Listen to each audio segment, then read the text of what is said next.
Let's go. We about to get started.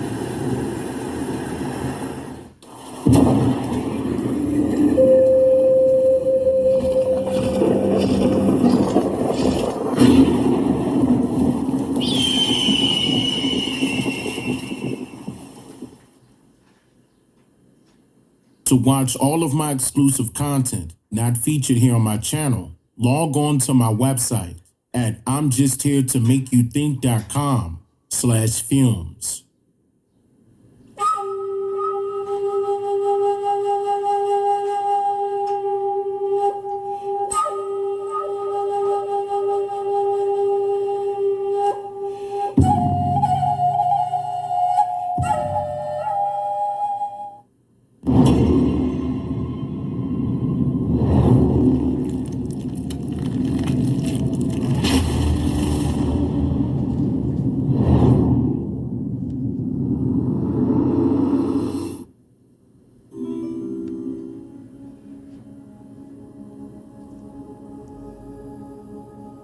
Two. Yep. Here we go. Okay. Make sure everything good. My level's looking good. Oh, see you, everyone. Thank you for joining me. This evening, what we're going to do is go over some things. And a couple of topics came up as dealing with how Black Americans lost their lands. I went over this before, but I wanted to, go over it live, like one of the videos where I presented it. Now, I have to present two videos in order for you to understand what this is fully about. And I'm going to break down the parts that I think needs a better explanation, maybe, possibly. We'll see. So, 1 second, let me flip to the second page. Okay, so I skipped up in this video here because it's not necessarily, I just want you to pinpoint the information that I'm presenting, okay, to explain this title, How Black Americans Lost Their Lands by Becoming Voters. And I'm going to break this down, okay? It's, completely. So I'm going to be playing two videos. So I'm going to flip from this one and then another one. So let's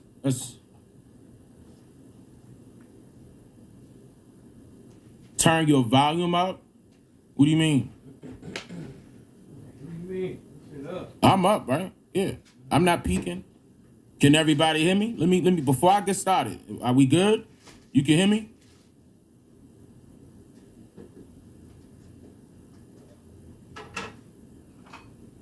Volume is low.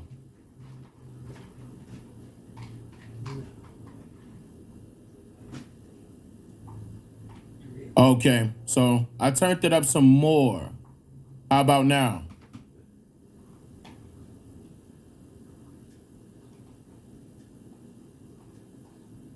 Okay, good. Loud and clear.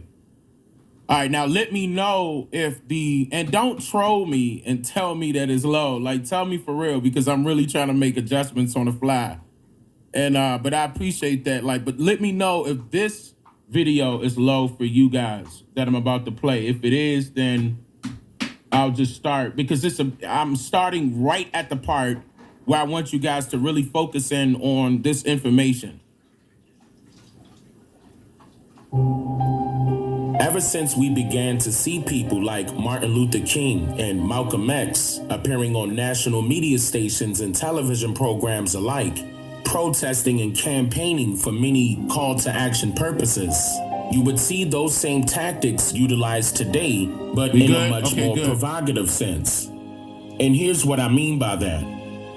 Protesting and marching and the consistent need to vote for a political representative was assembled and heavily campaigned by both parties of the political spectrum.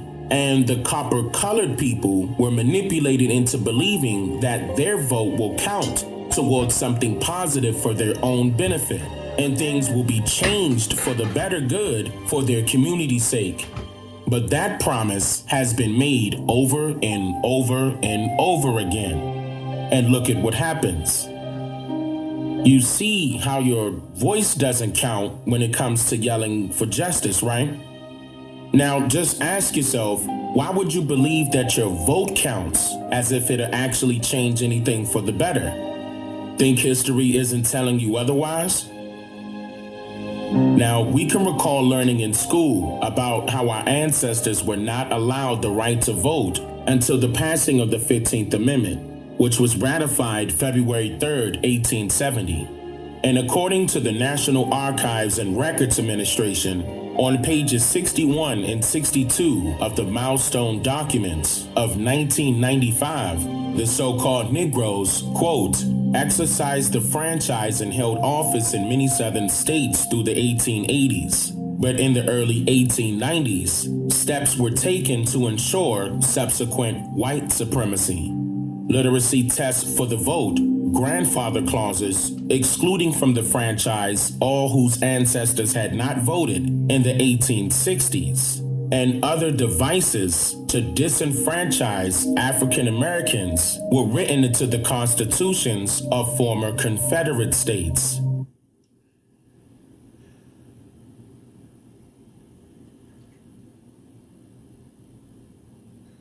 Okay, so there's a few things here. Okay, this was pretty deep right here. And I didn't want this to fly past at all. This has to be explained.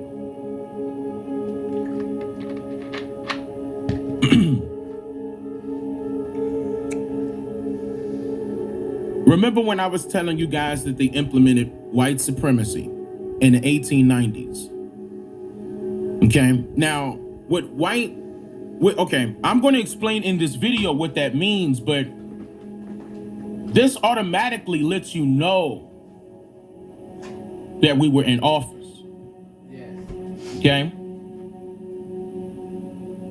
We exercised the franchise and held office in many southern states. Now, that's even prior to the 1880s, by the way. That's going back to 1850s, 1860s. So I'm pointing out what happened, okay? And I need you guys to focus on that. I'm pointing out when it happened and what happened, in order for us to not only lose our lands, but it's just our property in general. Like, our power. And that's what I need you guys to focus on. But let me keep going.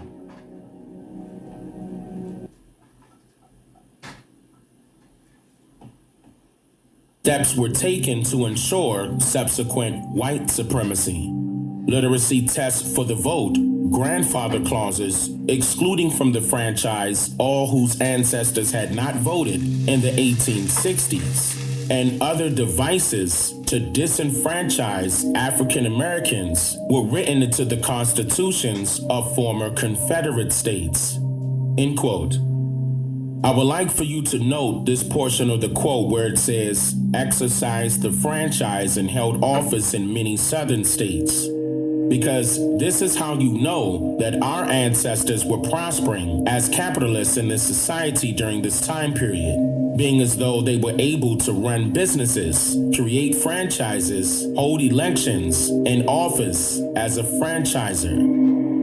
Each business can elect one who is chosen, or they may select one who is handpicked to take an office or employment, meaning that the business can either elect or select its president, vice president, secretary, or treasurer, just to name a few things as an example.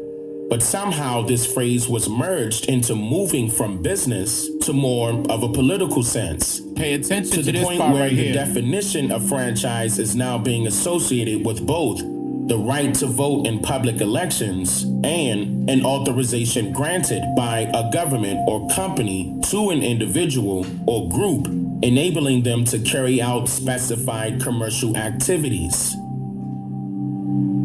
with the franchisor being the person or company that grants a franchise, and the franchisee being the person or company doing business under the name or mark of another franchise.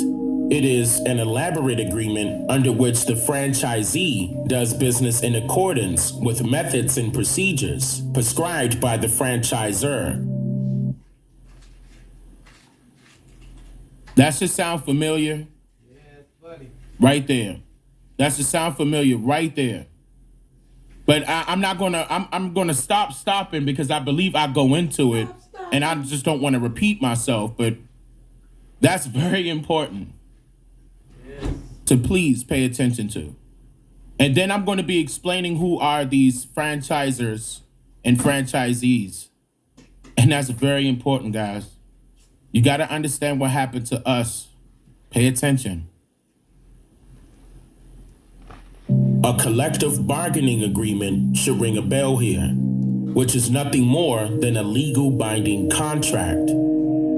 I share more about that here.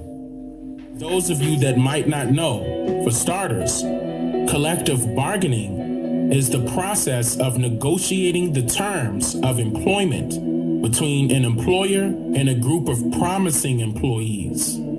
A collective bargaining agreement is a formally written, legally enforceable contract that could be valid up until any written specified time period between the owner or equivalent decision makers of an organization and its employees represented by an independent trade union. Now, that's also an indenture. It's a contract. It works the same way as it did when slavery existed. This is the reason why I keep telling you guys this is a form of employment. Okay? So you have to listen to what happened. Now, even if you don't believe me, you're going to know based on what happened. Okay? I'm going to get into that. I'm not going to take up too much of the time because I know that needs to be explained, and it will be explained. But I need you to focus on what I'm stating right here for very particular reasons. It's going to line right up. Sounding familiar at all to you yet? Let's take things a step further. Listen closely. According to the 1828 Webster's English Language Dictionary, the noun bargain is defined as, quote, an agreement between parties concerning the sale of property, or a contract by which one party binds himself to transfer the right to some property for a consideration, and the other party binds himself to receive the property and pay the consideration, end quote. It goes on to say that the verb bargain means to make a contract or conclusive agreement, often with for before the thing purchased, as to bargain for a house. A bargained with B for his farm, end quote. So with all of that being said, we can determine that the CBA that's being held by the Indian child represents a binding labor contract, or also known as an indenture of servitude, which is known nowadays as an application for employment or a work for hire agreement. And what was this bargain, you ask? Well, who else was promised lots of things only once they have completed cultivating America from the ground up, like acres of land, for example, and they never received them? According to the International Franchise Association, under the title Foundations of Franchising, it states, quote, every franchise relationship is founded on the mutual commitment of both parties to fulfill their obligations under the franchise agreement. Each party will fulfill its obligations, will act consistently with the interests of the brand, and will not act as to harm the brand and system. This willing interdependence between franchisors and franchisees and the trust and honesty upon which it is founded has made franchising a worldwide success as a strategy for business growth. End quote. In which all of this should make you wonder, could it be possible that once a person signs up to vote, then that individual has now consented to entering into a legal binding contract? Inadvertently? Listen. Mr. Carmichael, do you see any change in atmosphere in the South? Do you think that we are approaching a more militant or revolutionary stage in the civil rights movement in the South? Yes, I certainly think so. I think we're moving now into a political arena. And I think that what Negroes are now tampering in, what they're tampering with, will touch the entire country.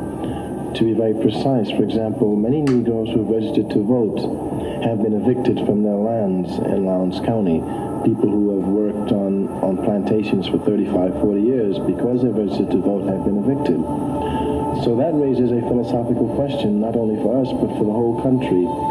Can property-less people be made as equal as property owners through the vote? A legal binding contract that purposely removes certain constitutional rights away from you, that in turn forces an individual to fulfill obligations and act consistently with the interests of the brand that they choose or were forced to do business with.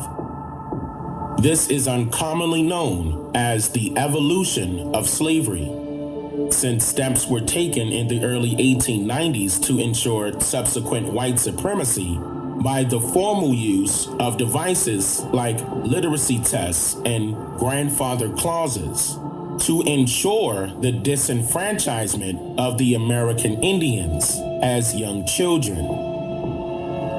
The word devices is used here.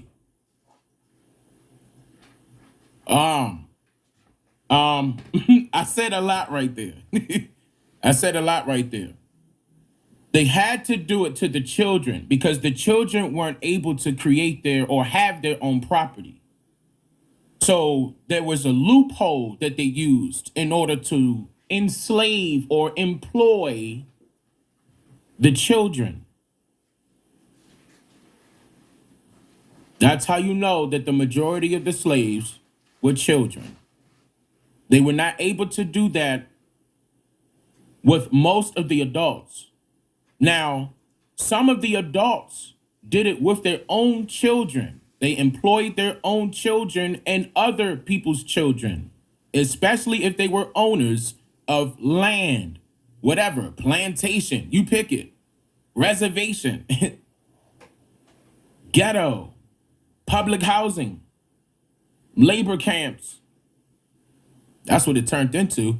Gentrification, urban removal, urban renewal. This is lining up, guys. I cleaned this up, okay? You need to listen to what I'm saying. I cleaned this up. I found out where it was. This is what happened. This is how they took it. I'm not gonna get rowdy. Let me back up a little bit. This is uncommonly known as the evolution of slavery, since steps were taken in the early 1890s to ensure subsequent white supremacy by the formal use of devices like literacy tests and don't you dare say that I don't put up no documents, I don't put up no research, I don't tell you where I'll get it from. Don't you dare. Don't you dare. I'm not playing with y'all. grandfather clauses to ensure the disenfranchisement of the American Indians as young children. The word devices is used here in reference to a plan or a scheme or some type of trick with a particular aim. Literacy tests is being tied to voting only, but during the 1890s, you saw the establishment of HBCUs and the literacy test became a mandatory requisite in order to achieve an associate's degree or bachelor's degree. Hold on. This is very important. I'm letting you know that the HBCUs came later. Way later. They were already there, though. So that lets you know that these owners ain't who you think they are. And they want you to put your money towards it. There's another video I'm going to do on that. As an example, in which this piece of paper acknowledges just how much of an excellent worker or employee you have gradually become. That's what happened. So the question remains, That's what your who degrees exactly are the franchisers? And then while we're at it, who exactly are the franchisees?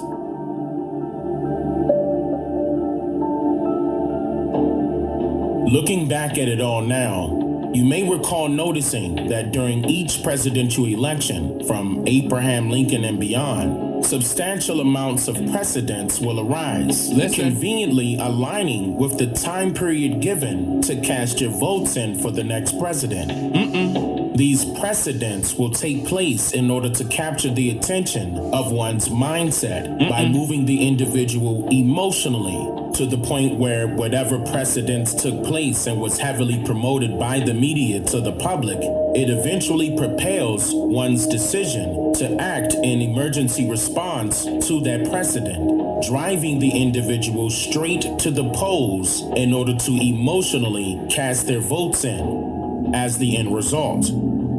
I'll give you an example here that you would least expect to be one. Taking it back to the time period when the phrase Black Power was initially used. We want Black Power. We want Black Power. We want Black Power. That's The going to make Neegies sense that later. were living throughout the North and especially the southernmost regions of America, aka Turtle Island, all fell victim to unprecedented acts of racial discrimination, especially when it came to regaining political powers they once had on a congressional level during the late 1870s. The 15th Amendment was ratified during the year 1870, which prohibited the states from denying any male U.S. citizen the right to vote based on, quote, race, color, or previous condition of servitude. However, by the time the Neegies sought to fill up those newly created political vacancies, particular people associated with the Dixiecrats, or rather known as the Democrats, conducted devious tactics against the Neegies, to say the least, to not only completely erase their reputations and representations in the political realm, but also icing their rights to vote against it all by discounting their votes to just merely political jargon that eventually became campaign material or another form of entertainment over the years. So it wasn't until 95 years later when the initial Voting Rights Act was signed into law by then President Lyndon B. Johnson on August 6, 1965, that forced the state governments to finally participate with previously enacted federal laws that allowed for the so-called Negroes to have the right to vote.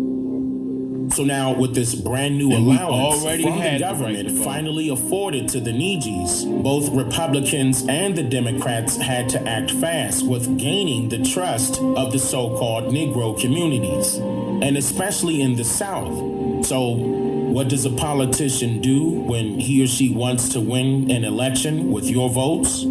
It's simple, really. They'll just play with your emotions. I'm not making this up. James Howard Meredith was the name used for a second time in American history to steer one's emotions into a false sense of needing some type of political emergency relief.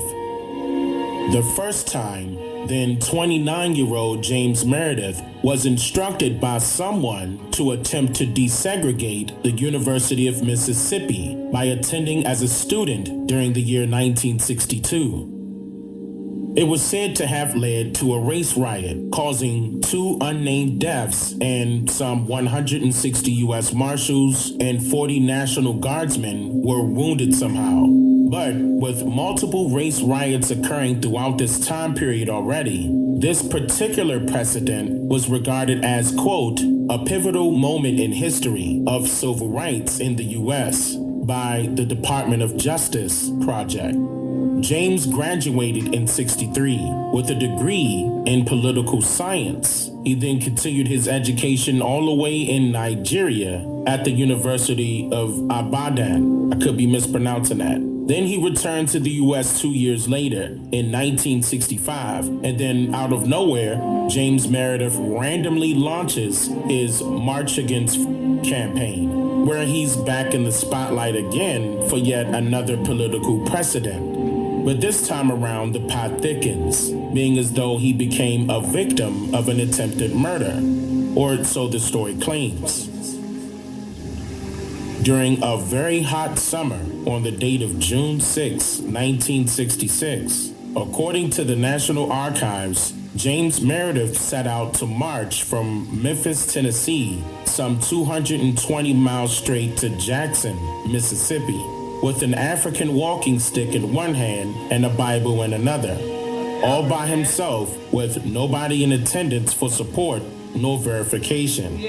But his goal was to, quote, inspire Negroes to register and go to the polls. But without any media presence, the internet, or any outcries of support for his cause, how difficult could it be for James Meredith to inspire people to go out and vote? It would be like trying to start a car on an empty tank. So that could only mean that a miracle must happen in order for people to even see what Meredith was attempting to do here. Please pay attention here. It was said that on the second day of his alleged one-man march, a very small group of unnamed people and a few journalists joined James just outside of Hernando, Mississippi. And a little after 4 p.m., during a hot summer afternoon, notice how I two got photographers that just so happened to be sitting on the side of the road waiting for Coca-Cola to be delivered to them from a third photographer noticed James Meredith in their rearview mirror, marching up the side of the road behind them on the left side shoulder of US 51.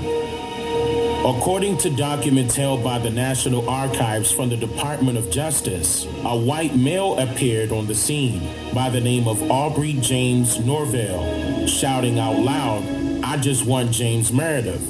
Then he blasted a 12-gauge shotgun towards James, allegedly striking him in the head, neck, back, and leg.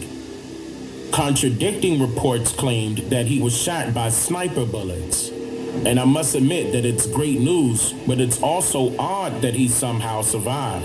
But besides all of that, how convenient was it for photographers and journalists to be there just in time to witness this entire precedent taking place?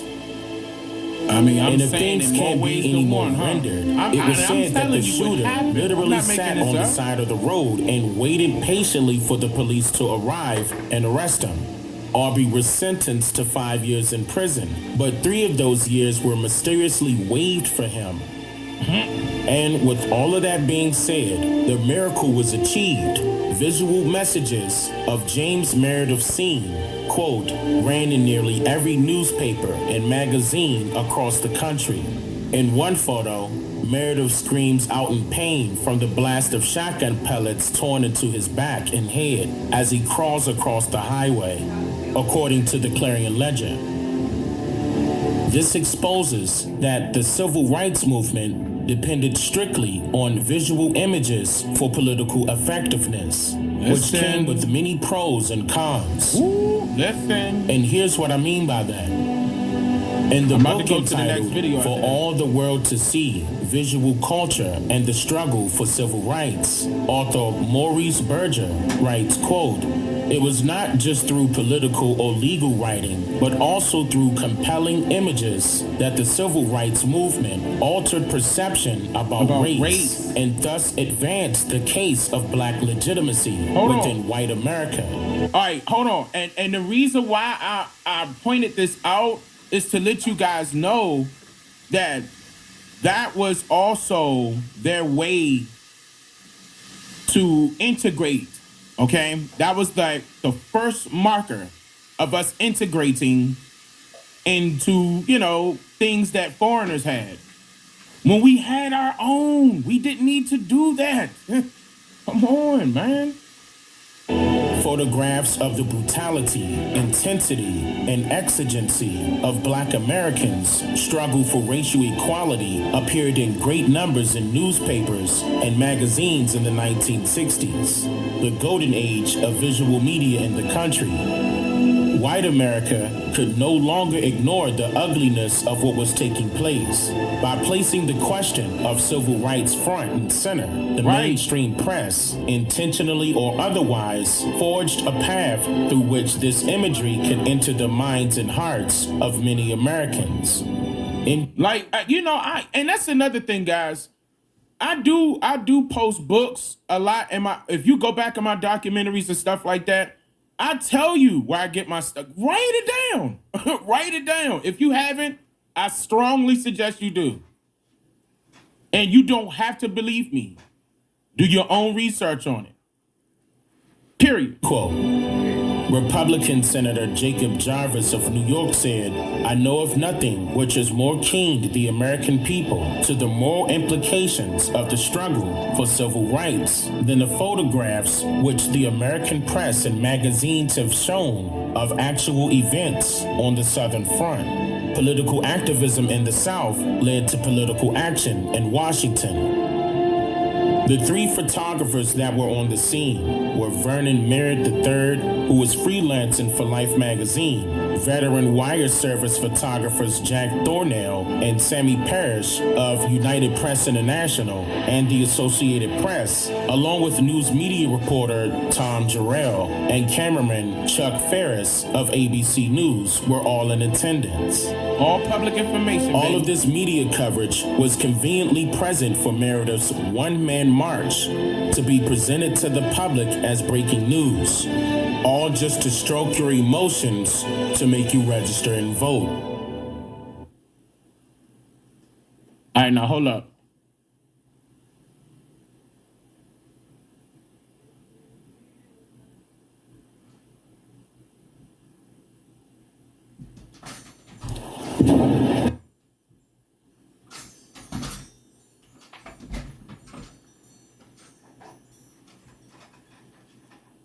What happened? I went outside. What you doing? Bring